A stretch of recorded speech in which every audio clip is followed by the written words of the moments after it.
हुजूर गुजर रहे, दिन था ईद का, ईद के दिन हुजूर गुजर रहे थे और नबी पाक ने गोद में इमाम हसन हुसैन को बिठाया है। घोड़े पे हुजूर जा रहे हैं, रस्ते में एक बच्चे को रोते हुए देख लिया। मेरे महबूब ने घोड़ा रोका, 10,000 से आबा ईदगाह में ईद की नमाज के लिए मुंतजिर थे। हुजूर नीचे उतरे, बेटे रोते क्यों हो?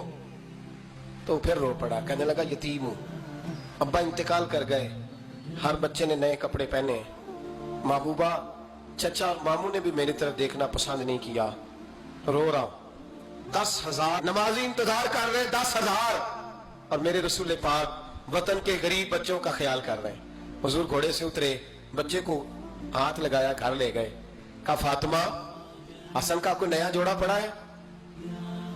कोई नया जोड़ा पड़ा है? बीबी साहबा कहने लगी हुजूर नया तो पहले भी कोई नहीं था, ये थोड़ा ठीक था जो मैंने धुला के हसन को डाला है। आओ, अगर मेरा बच्चा नहीं पढ़ता तो किसी के बच्चों पे तवज्जो करें। मेरे महबूब ने फरमाया फातिमा इस तरह कर, हसन को बोल